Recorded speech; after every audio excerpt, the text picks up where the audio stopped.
Almost there. 2 seconds. All right. All right. We're live everywhere. Hello, hello, and welcome to today's video where I'm going to be talking about the myth of personal responsibility being the absolute solution to all of our problems. Because I feel like, again, we live in a world that really likes to find polarity. We are looking for black and white rules. We are looking for black and white answers. We're looking for things to be simplified and to be boiled down to the most simple thing so that we never have to feel like we're confused and we never have to feel like we're doing the wrong thing. And we always have that one thing that we can go to that's the answer for all of our problems all the time. So it takes the guesswork out of being alive. And I think that, again, this makes perfect sense because life is complicated and problems are hard to solve, and there are just so many confounding factors that we're all facing on a daily basis as we live our lives, that of course we just want some sort of simple rule book that you can just go to the book, you can just find the answer, you can just have your one thing that's the one answer, and then do that every time you have a problem. Because of course, like I say, right, that would make life super easy and super simple, and it would make us feel really secure, and it would make us feel really good that we have the answer all the time. Unfortunately, this is just not how reality works, and this is not usually going to be the thing that actually gives us the results of positive outcome that we're looking for. Okay, so we're going to talk today about why personal responsibility and taking personal responsibility is incredibly valuable, and it is incredibly important, and it is one of those things that really will change our lives over and over and over and over again in a very positive way.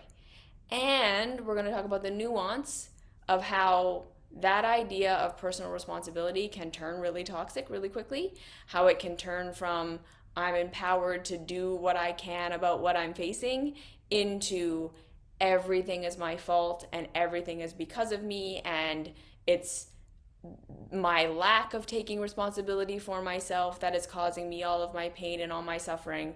How it can go in that direction, and that's not so great.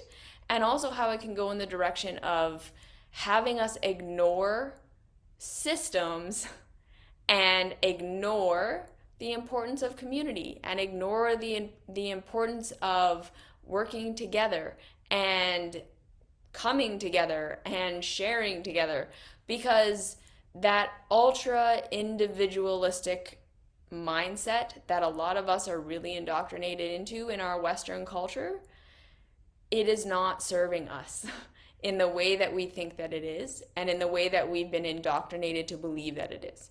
And part of kind of detangling this, where's my personal responsibility and what's a community thing, is to understand how society actually functions and where the manipulation is crossing the line from something that is truly and genuinely empowering to something that is actually disempowering. Because that's the thing. There is so much in the personal responsibility world that is dressed up as empowerment, but it's actually disempowering us. Okay, so that's what we're going to talk about today. But before we do, a little ad break is I just want to let you know that, again, if you enjoy this content and you watch these videos and you like it, it really helps me to spread the message if you just interact with the posts, if you like it, if you comment, if you share, because this stuff is not algorithm friendly, and honestly it's not very friendly in our culture right now, right? Like it's not quick fix. I don't have anything flashy. I'm not making big promises of changing your life. I promise that I'm going to make you rich and abundant and healthy forever and manifest the perfect relationship. This is right. This is slow. This is nuanced. This is deep work.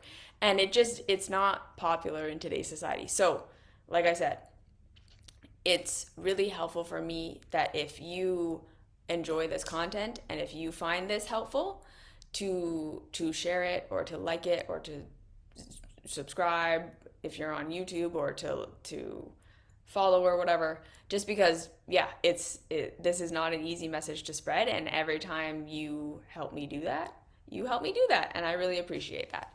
And then the second thing is to just talk about my mystery school a little bit. So if anyone here ever used to be in my Patreon group all those years ago, this is basically what the Patreon group has evolved into. It's still the Patreon group because we still have monthly meetings. It's just way more organized now, and there's way more content in there. So again, if you get value from this content, if you get value from these videos, if you get value from the blogs that I put out, all that stuff, I have basically done my best to create a step by step by step by step program of how to integrate all of these concepts and all of these understandings into our daily life so that they can really change our lives. And it's a 3-year self-study program. So there's 3 different programs that will take you about a year to go through for each one. And then on top of that, we meet once a month for meetings, and we have a private Facebook group where you can interact. And I'm almost done writing the 3rd curriculum. So after that, I'm open to, if more people join the mystery school, I'm open to doing more frequent meetings. I'm going to be opening up one-on-one coaching and all that stuff. So yeah, I would really love to have you in the school. And again, every time someone joins the school and you support that, you are also supporting all the free content I get to put out, because that's basically where the money goes. If anything that I'm making in the mystery school with that is all going towards being able to fund doing this stuff.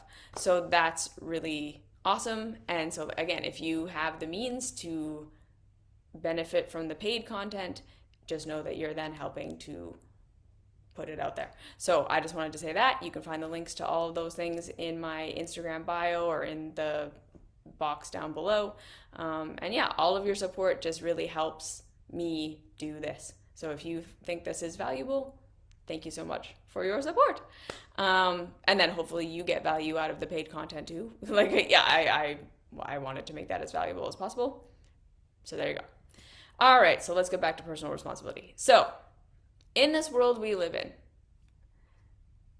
there is so much truth to the idea that the more we can empower ourselves to see where our power is in any situation that we're facing, the better our chances of creating positive outcomes for ourselves becomes.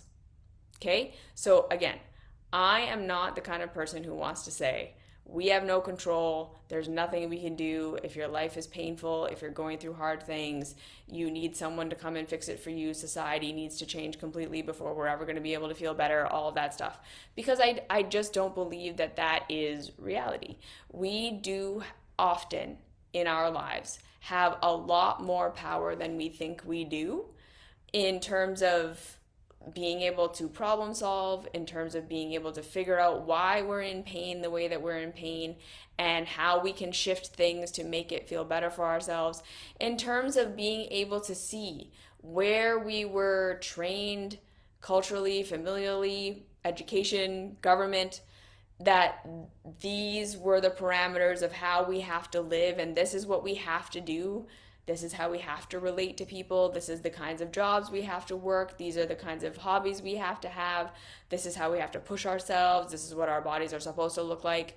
All of that stuff. And we can look at that and we can become aware, like, hey, that's not working for me. These things don't feel good. And I don't necessarily need culture to change or my family to understand or anyone to help me in changing my own life to make it better for myself. There are always going to be times and places and spaces where the pain that we're in does not require anyone else around us changing. We just need to change. And this is a huge part of what the self-love path helps us do, right? Is it really helps us to transcend, not transcend, but to integrate the shame and guilt and blame stories that most of us carry around when we're in pain. Because this is the thing that keeps most of us trapped in lives that don't feel good to us, is that it's very difficult to identify that, hey, this life just doesn't feel good to me. These ways of relating, these jobs, these things that I have to do for my body, whatever, in order to fit in to the culture I was raised in, don't feel good to me. And they aren't giving me the results that the culture is telling me they're supposed to give me in terms of positive outcome and making me feel good and helping me achieve my dreams and all of the goodness that's supposed to come with that. It's not actually giving me that. And it's not because I am failing. It's not because I suck. It's not because I am doing something wrong and therefore I am failing to make the thing work because the indoctrination in the culture is true and I'm just the one messing it up. We can transcend that. We can integrate that and see, no, what if it's not that? What if I'm not failing? What if it's not that I suck and that's why none of this feels good and none of this is working? What if it's just that this stuff doesn't work for me? Or maybe this stuff doesn't really even work for anyone, but everyone's just doing it because it's what we all do. And like I say, when we can integrate that shame, and instead of going into those shame, guilt, and blame stories, that my life is painful because I am failing to live up to the right way, then we can start to see, okay, so what about the right way? I'm putting that in air quotes if you're listening. Doesn't work. What about the way that I was taught I have to live isn't actually supporting me? What isn't actually giving me positive outcome? What about this isn't being great for other people, right? It's not even just our own outcome and our own lives. It's how is this not working generally? How is this leading me to do things that don't serve the better good of mankind? Because a lot of the time, what we've been indoctrinated into is very selfish ways of living that not only don't feel good to us, but don't feel good to culture and everyone else either. And so when we are doing this self-love path, we are going to be understanding the difference, or we're going to be understanding cause and effect. We're going to be understanding that just because we were trained that this was the right way to do things, or this is what everyone else is doing, doesn't mean it has actual positive outcome. It doesn't mean it has the positive outcome that everyone is saying it should have. It doesn't mean that it's right by reality standards. And in that, we can start to say, okay, so where can I start to understand the cause and effect relationship between how I was trained to be and what I was trained to do, and what is actually occurring in real reality? How it actually feels, the actual outcomes I'm getting in my body, in my relationships, in my work. What are the positive things that are coming from following along with what I've been told to do? What are the negative things? Why? Right? What is generating the positive things? What is generating the negative things? And how can I start to tweak things and how can I start to change things so that I have more positive outcome and less negative outcome? And then how do I support myself and love myself and be on my own side so that I can navigate the very sticky, often hard, emotional process of that, right? Because it's not just an intellectual thing. To see our conditioning and to see where what we were taught isn't true in the sense that it doesn't give the outcomes that people are saying it should is a very scary emotional process. Our minds are going to fight against it, and our minds are going to continue to search for how we just suck. We should be able to, have normal relationships and do normal things, and what's wrong with me that I'm not normal? We should be able to live normally, act normally, have a normal job, socialize normally. What's wrong with me that I can't? That often feels better to us to blame ourselves and to continue to hope that if I just fix and change and improve myself enough, one day I will become normal and then I'm going to reap all the benefits, the supposed benefits of being normal. We want to hold on to that because it gives us a feeling that our worldview is true and correct, so we don't have to change it.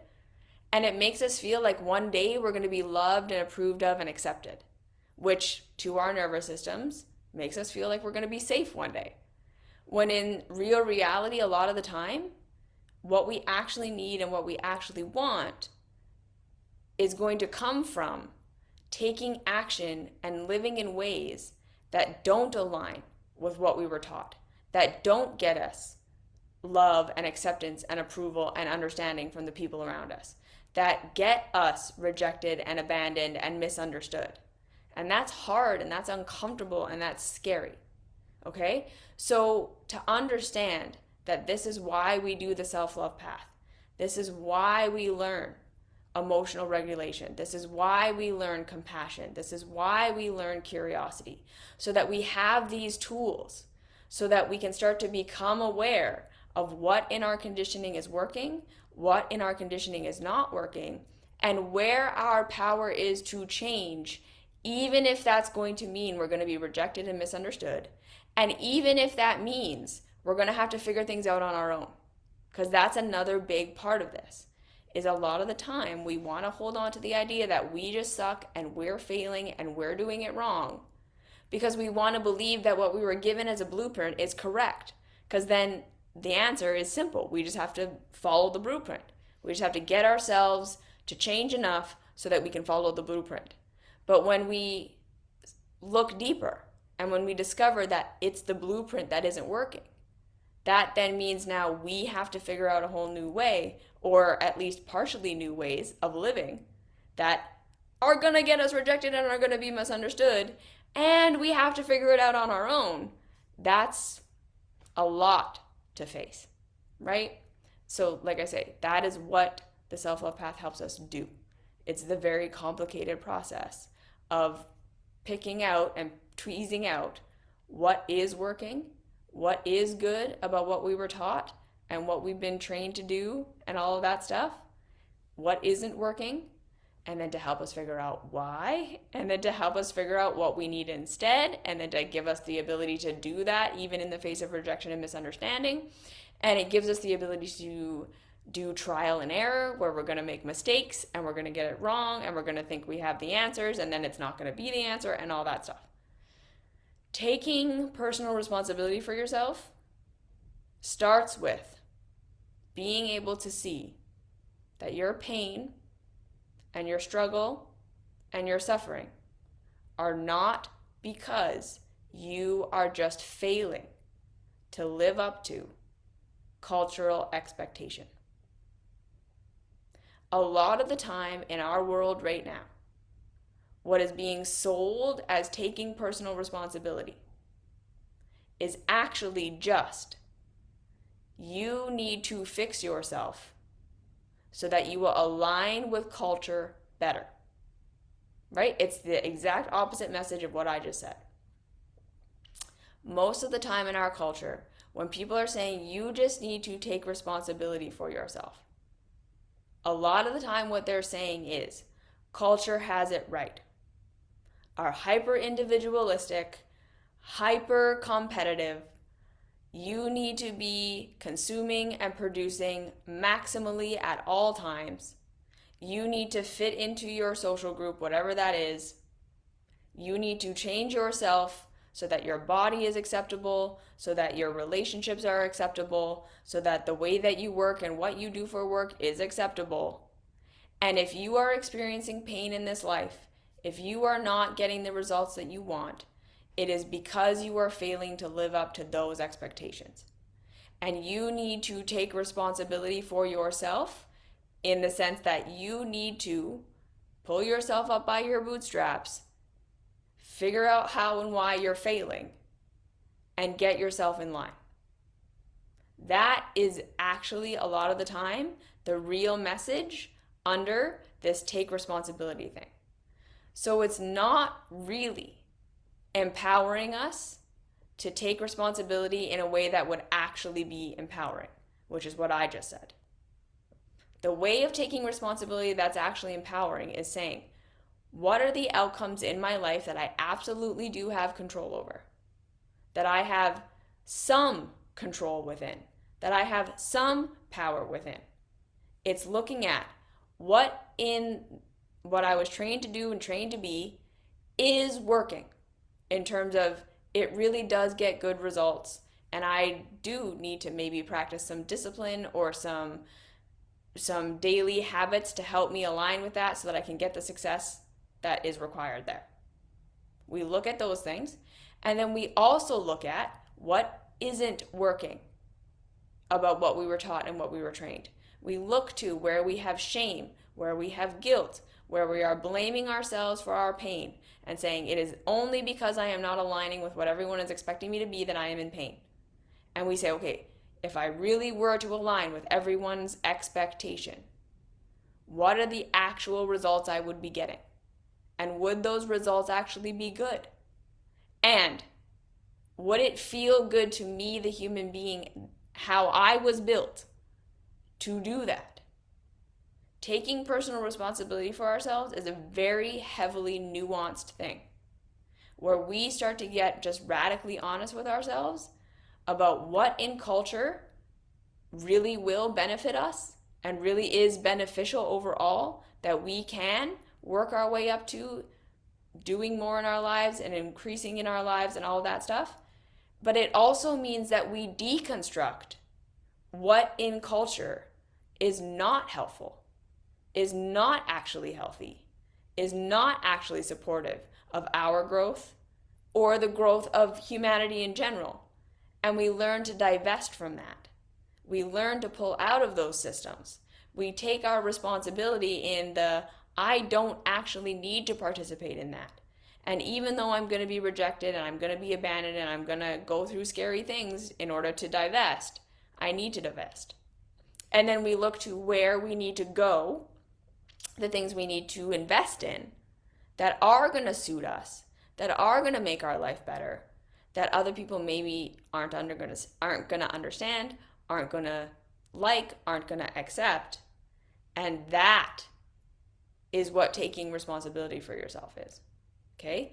But like I said, in our culture, we live in a hyper individualistic, competitive, the only valuable thing about the human being society that society says is valuable is what you produce and what you consume. We need to understand that the foundations of the values of the system we are living in all center around how much the human being serves the system of maximal consumption and maximal production. This is the main reason most of us are suffering in the lives that we're living. Okay? Because to organize the human life around the single value of maximal consumption and production, which are just two sides of the same coin, is going to lead to most human beings not feeling good. Because that is not a life. That is not a reasonable life. That is not a life in which we are ever going to feel fulfilled. That is not a life in which we are ever going to feel good. That is not a life where that is a life where literally no matter what you accomplish, no matter how successful you become, no matter how high up the ladder you climb in the pyramid of our culture, you are always going to feel a sense of emptiness and disconnection and lack of purpose and lack of meaning, because this system asks us directly to abandon and give up and not take into account so many aspects of our humanity and of our lived experience, because it doesn't fit into a category of consumption or production. Our culture asks us to give as much of our humanity to the systems of consumption and production as possible.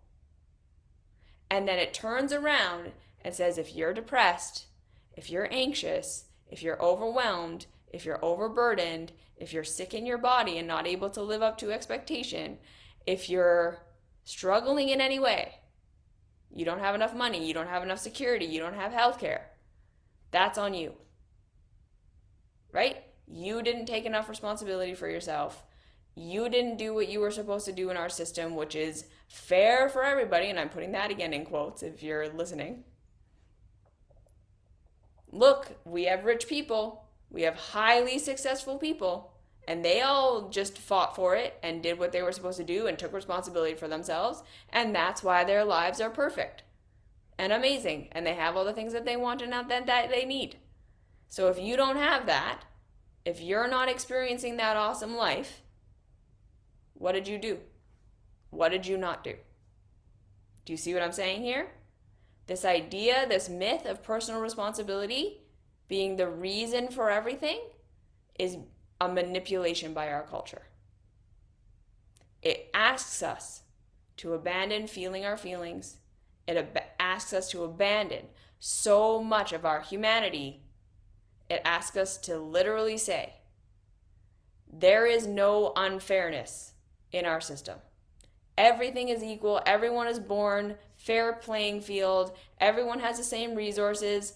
You know that quote, everyone has the same number of hours as Beyonce in a day, so look all the things she accomplished. She's a billionaire. Why can't you do it? And therefore, if you're struggling or suffering or anything is wrong in your life, it's your fault. That is a lie. That is a myth. And this is where personal responsibility starts to get toxic. Okay? And that's normal culture. In the spirituality world, there's often that message preached, right? You can fully and completely heal your body.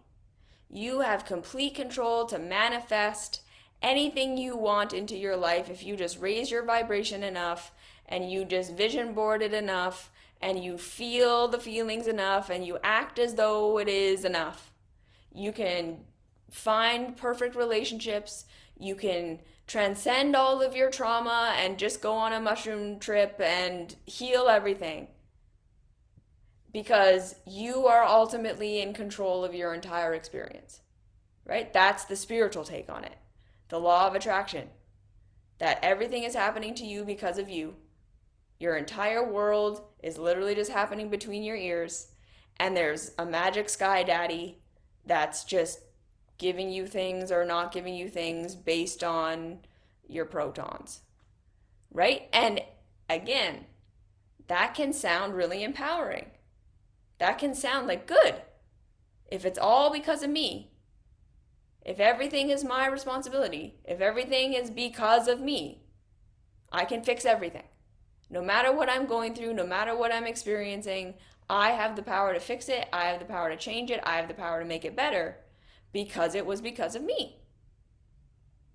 But in real reality, that idea falls apart completely with the lightest poke. As soon as we just say, okay, so at what point did you choose the body you were born into? At what point did you choose the heritage that you were born into? At what point did you choose the ways you were going to be indoctrinated by your family and your caregivers from the ages of 0 to 7 that fundamentally formed your view of yourself, your view of the world, and how you were going to value things, and programmed that into your body, like not into your conscious mind. It's not coming from your conscious mind, but into your body.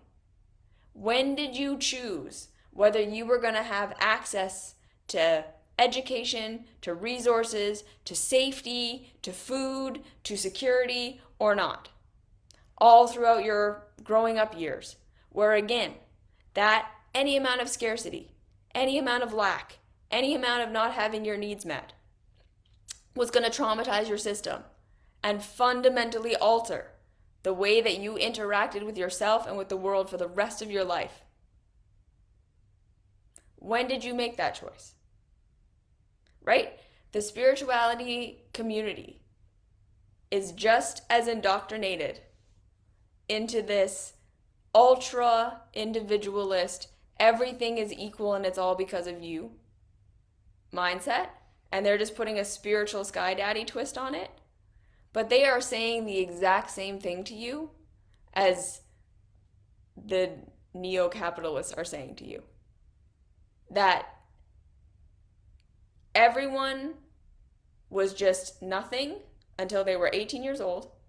And then we all came into our adulthood with pure vision, pure understanding, pure access to everything that we needed to make our lives awesome. And then if you didn't, you just fucked it up. And this is literally even how psychology has worked up till like a year ago, when we started to be like, hey, maybe our childhood had some sort of like impact on who we are. Maybe everything isn't just coming from our conscious mind and we're just making shitty choices because we just like hate ourselves. Duh, like hello, but I mean, I'm glad we're starting to get it. Like, no, we have all had experiences that shaped us, whether we wanted them to or not. We have all experienced not having what we need and not having what we want, and other people having what they need and having what they want, and having unfair advantages over us to be able to do what they were going to do. And then we're all being told that, well, again, right, if you're not achieving the greatness that culture says is great, if you're not becoming rich and famous and powerful, essentially, which is, if we really listen, what does that mean? When you're rich and famous and powerful, what are you really? You're an excessive producer and consumer. You're an excessive producer and consumer. That's what everyone at the top of our systems do. They are producing at rates that are completely unsustainable for the environment, for humans, for all the people that they're exploiting in order to be able to do that. And then they are hyper consuming with their luxury lifestyles, which are not sustainable. And yet we praise them as being the pinnacles of success. And then we feel like we don't have security and we don't have enough and we don't have safety and we don't have, right? We have all that manufactured discontent of I'm never good enough, I'm not achieving as much as Beyonce, I'm not a millionaire boss babe, I don't have the perfect relationships, I don't have the perfect body, what am I doing wrong?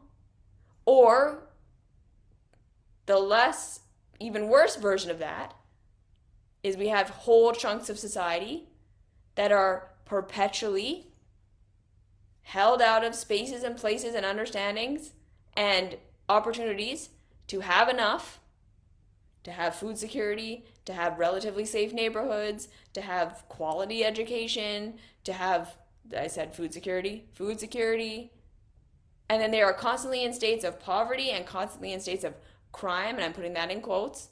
They're scapegoated as they're the bottom of society and they're there because of their bad, horrible choices. They're criminals. When it's like, look at the life they were given. Look at the resources they had. Look at the opportunities they didn't have. Look at the insecurity they were raised in. And the antagonism. And the exploitation of their labor. And then say, yeah. Is it really that they were just making bad choices? Or were they making the only choices they could make within an impossible situation? Right? So like I said, the spirituality community wants to say, don't go into victimhood, don't think of yourself as a victim, be empowered, which means that you take responsibility for everything in your life. But that is a fiction. That is not empowerment. That is denying how reality works. And so no matter what you do, from a place of denying how reality works, you are never going to solve your problem. It doesn't matter how good it sounds. It doesn't matter how empowering it feels in the moment. If you have to deny how reality works in order to have your theory of what's going to empower you, You're not going to be able to do it. So someone says, well, some of them are just bad apples. There's no polite way of saying. Again, I understand and I have appreciation for the idea that absolutely sometimes even when people are given what they needed and given what they need and given what they want, they're going to make damaging and destructive choices. Okay? And I'm not saying that I think that we can create a perfect utopia society where everyone has their needs met and everyone is understood and then everything is perfect. Because again, humanity is complicated. We are complicated. What we need and what we want and why we become the people we become, it's not straightforward. Okay? And I fully understand the idea of like, well, yeah, some people really do just make bad choices. And again, right? Like as someone who wants to have compassion, which is just the way that I believe there is a reason for everything. I believe that in the sense that I don't think we just come into life and make bad choices. And I do think that there are just times and places where people are going to do things and it doesn't make sense. And as much as we try to help them and as much as we try to support them, they're still going to be destructive. And I don't think that, yeah, like we're going to get rid of that because we're still a species that are just learning. And I don't want to say they're just like low intelligence, but in the sense that like some of us are just on a path that we're on and we're not as capable of seeing things and living in alignment with a higher value system as other people. And this is something I've talked about in other videos, but I'll say it again, right? Like hierarchy in terms of like the amount of intelligence you're born with, in terms of how your brain is formed, in terms of what you're capable of just based on your biology, that hierarchy is always going to exist, right? We are not a society of equals who all, even if we were given the same opportunities, would have the same capacity to take on those opportunities.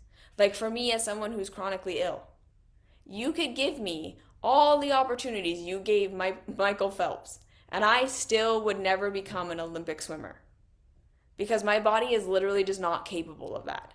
I don't have that potential. So to honor that, like I don't want to call people bad apples, but to honor that we all have different aptitudes and we all have different capacities and we all have different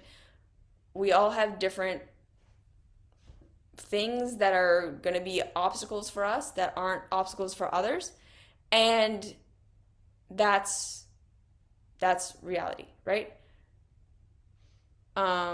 So I'm not trying to say again that if we just made society perfect for everybody that everyone would be perfect. I think we would still have people who fall through the cracks and people who need support, and I just think that we'd have a whole lot less of it, is my point. Okay, so I got two questions.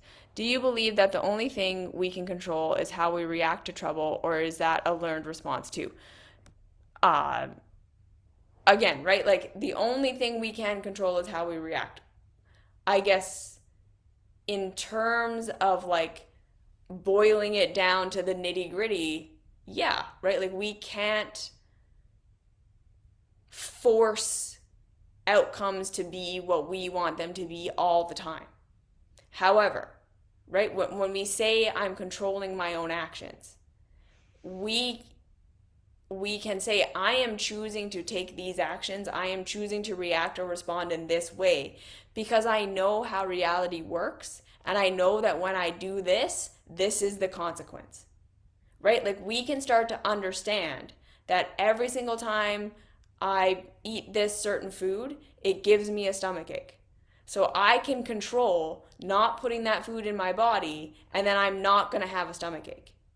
I know every time I approach my significant other with this tone and I say these things, they don't hear me.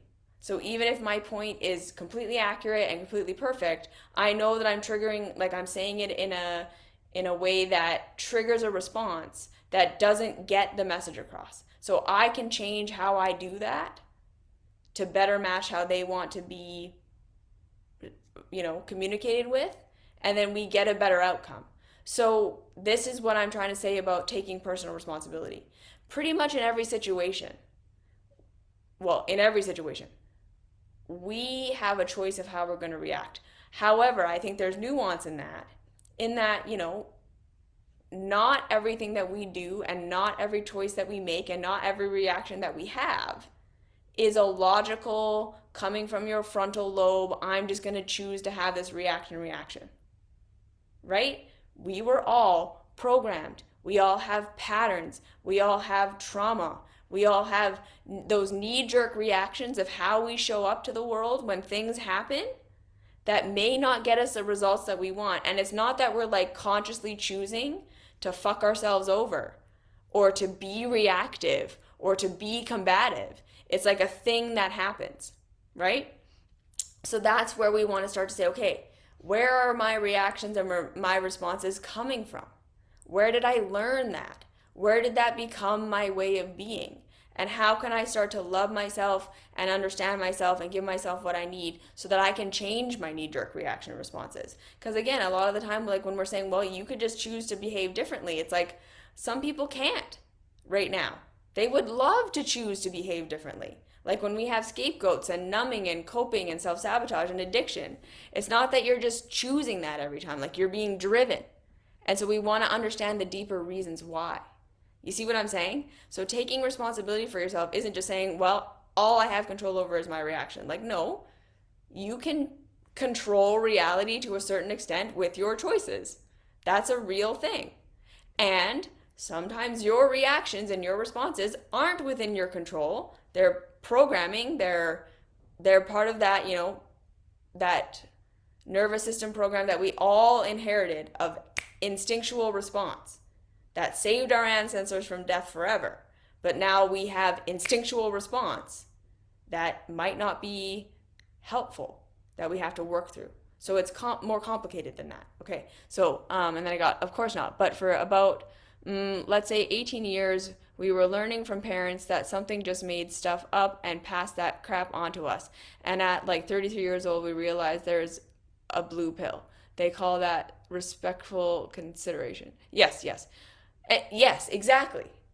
Right? So that's what I'm trying to say, is that we're being told that all of the consequences in our lives are just because of our adult choices. But exactly what you just said there is the real reality. No, we are absolutely a product of our upbringing. The choices we're making now are a product of our upbringing. They're a product of what we were trained. They were a product of what conditions we were in and how we learned to adapt and behave to the environments we were raised in, which may not be the environment we're in now as an adult, right? All the coping and adaptive strategies we used to survive our origin, our family of origin, that helped us survive there, could be completely ineffectual in helping us survive in our adult reality. But it formed our brain and our bodies and our instinctual responses that we were just talking about so much that that's all we know now.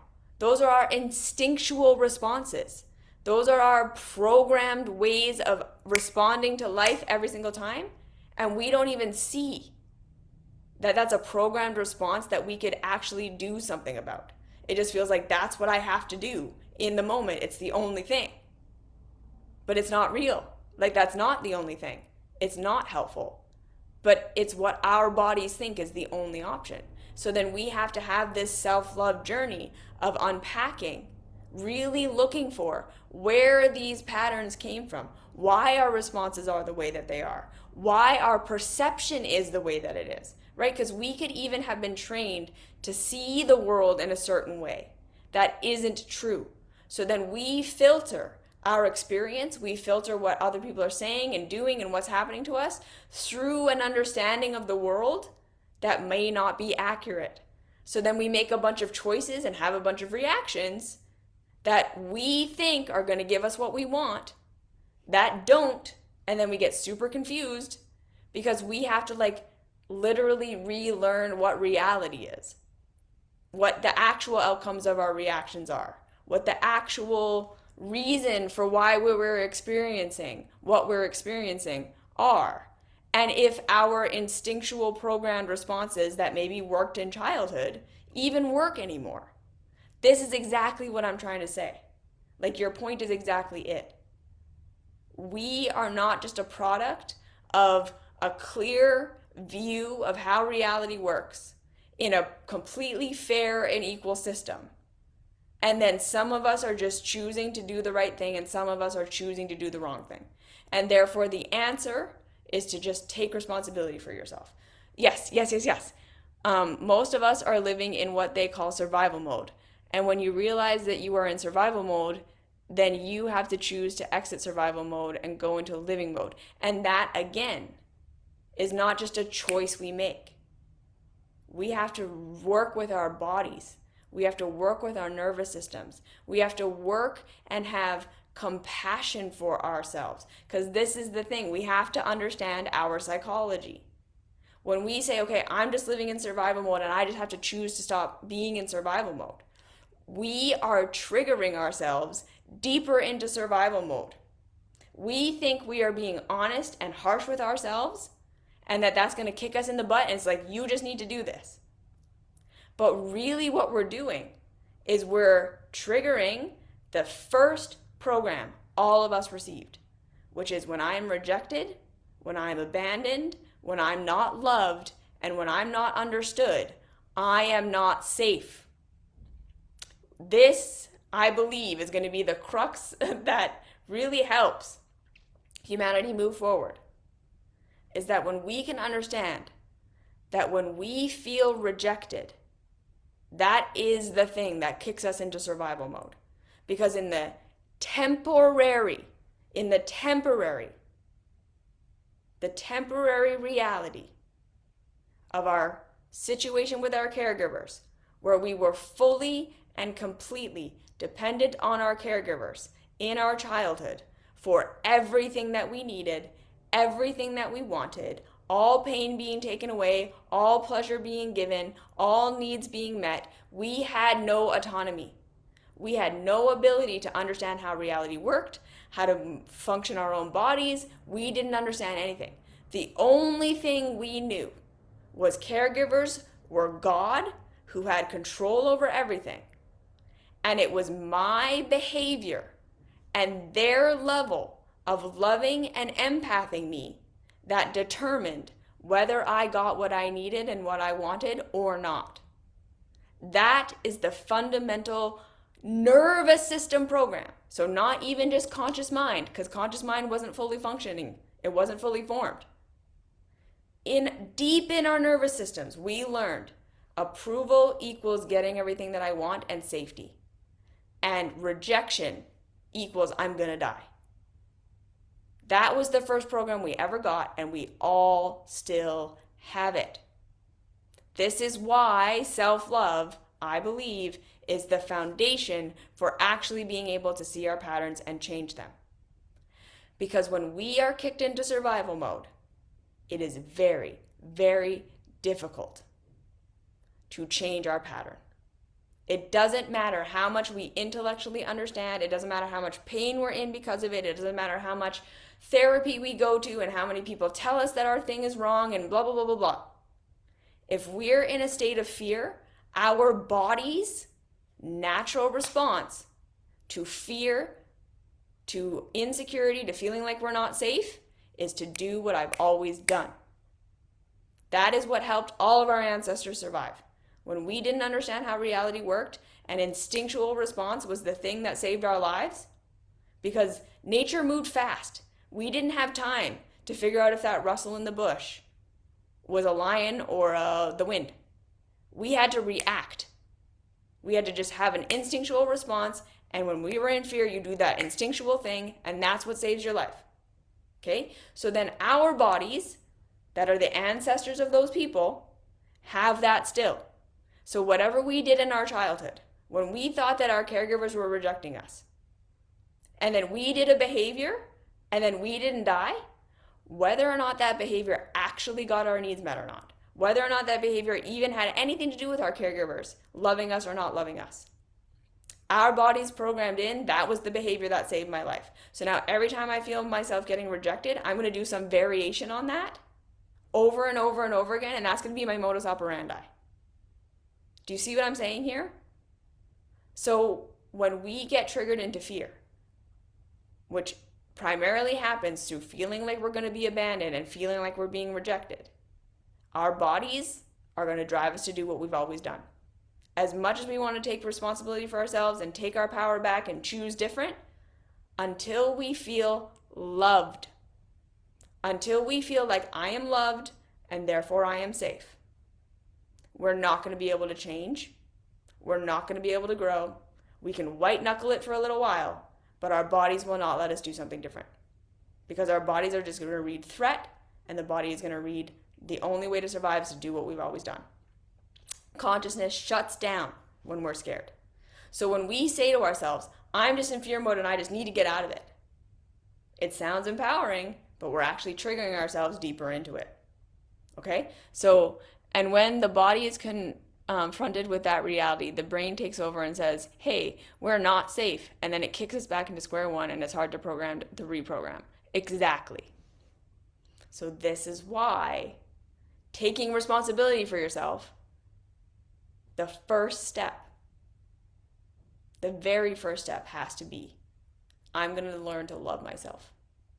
I'm going to learn to be a safe place for myself so that I can get out of these shame and blame cycles, because that's where that comes from, right?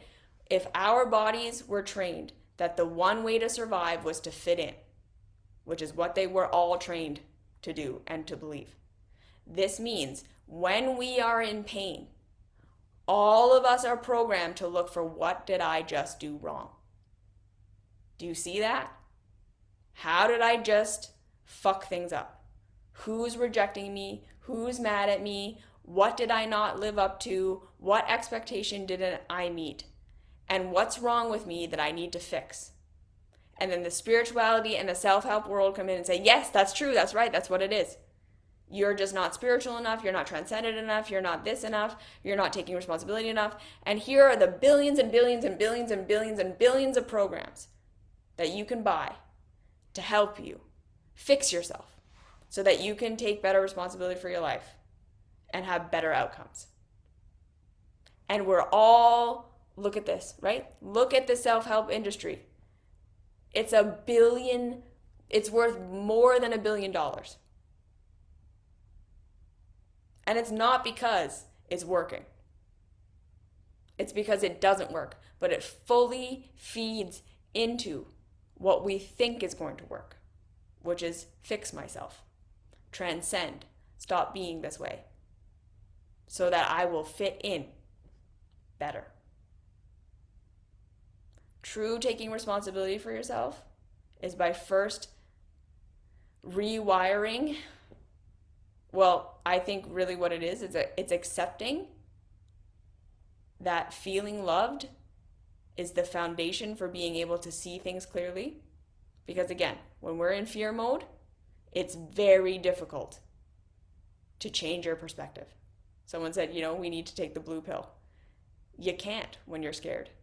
You're just going to keep filtering life through the same filter you have, seeing it the same way that you've seen it, explaining everything the way that you've always explained it when you're scared, because your brain doesn't want to believe that you're perceiving things incorrectly, that the foundations you were given aren't the right thing. When you're scared, it's all about repeating pattern.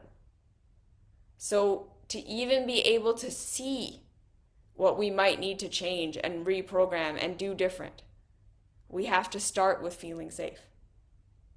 So if we can understand our biology, that is not just conscious thought, if we can understand, the more I feel loved, the more I'm going to feel safe and therefore I'm going to be able to see stuff. We can understand why. Learning to be your own safe place and learning to be on your own side is the first step to being able to do anything. Because without that, we're just going to be constantly fighting against our own biology. And then we're going to be constantly trying to measure up to a system, because that's what our brains and our bodies want us to do.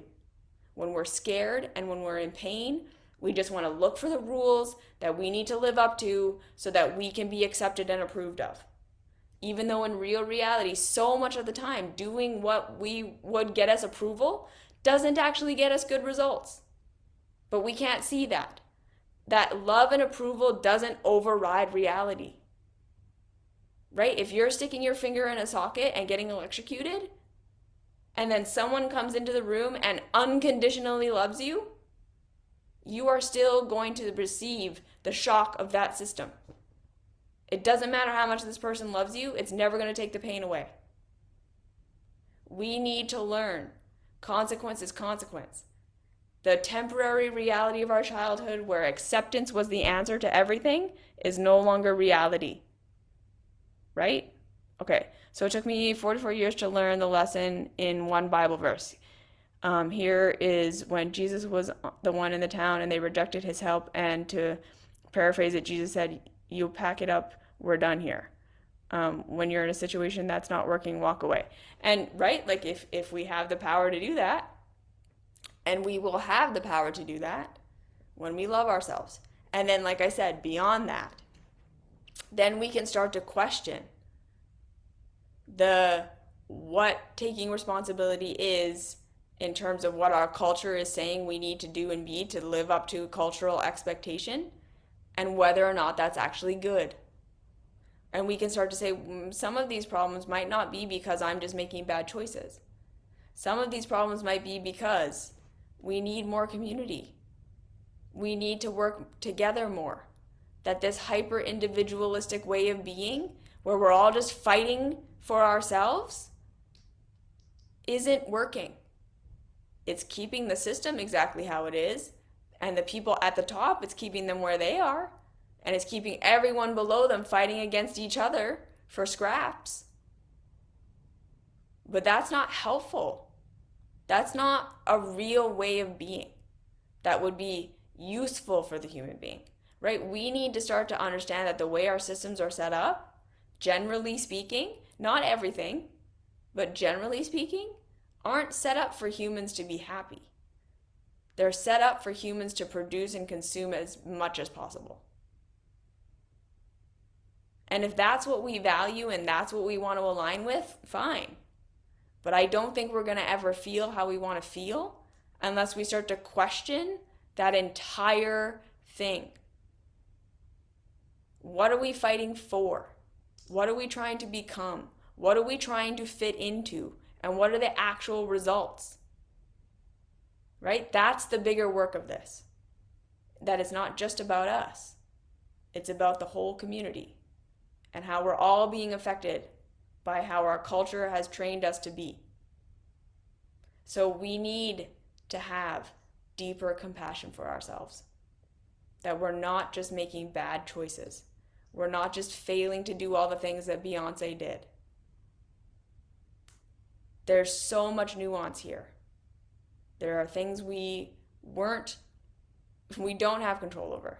There's things that we are gonna have to take responsibility for that aren't our mess, right? A lot of us having the childhoods we had where we were not given what we needed and things were really rough, and it caused us to be destructive in our relationships, and it caused us to be fear-based, and it caused us to be all of these things towards ourselves. We have to take responsibility for that in terms of we just say, okay, I'm gonna have to clean up a mess I didn't make. Because this isn't my fault. I didn't choose this for myself. And now I'm the only one who can clean it up. And that sucks, right? And that's why, again, self-love is a lot about compassion for ourselves and not trying to push ourselves. Yeah, Rockefeller in a nutshell. Exactly. Like, that's still the culture we're living in. That's the Illuminati. It's just capitalism.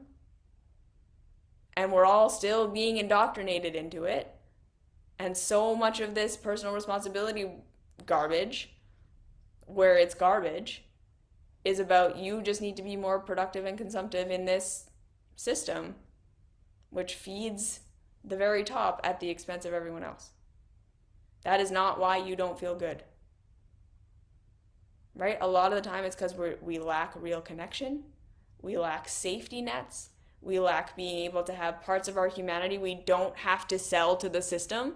So like having hobbies and having things we enjoy, where we actually have time to do those things and we're not trying to monetize them, where we have access to food and reasonable security in these like very wealthy nations, where there's no excuse for having food deserts and people who don't have money and don't have homes. There's no excuse other than greed and selfishness.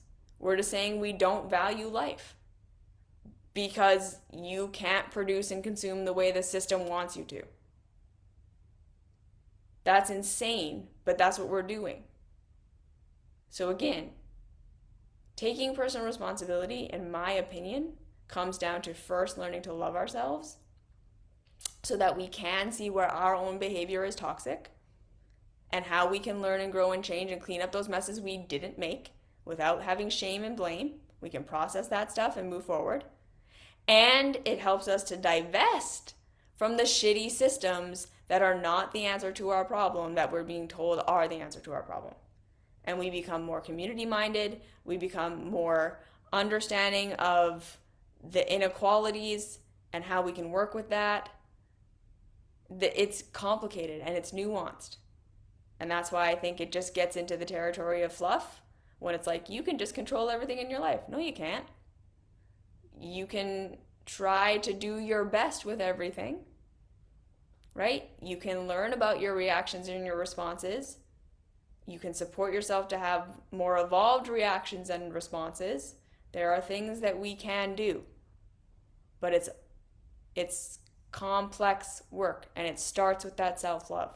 That's why this is the foundation of everything I teach, because I think everything else that I talk about comes from the foundation of being able to make yourself a safe space. Otherwise, I don't really know how much the rest of this is possible. And that's why my school is 3 years, because it's hard to get to a place where we can actually be on our own side. There's so much conditioning and so much judgment and so many layers of things that are going to be on top of that we got to work through. And I walk you through it step by step because it's hard, but it's worthy work. Okay? So that's my dissertation on that. Thank you for coming. Thank you for listening. I hope it was helpful. How does loving yourself change your fear response? Okay, right? Because like I said, that first program we got, the very first program we're all still running, is when I am loved, I am safe.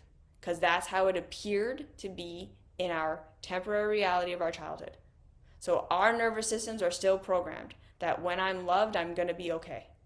Even if that's not reality, right?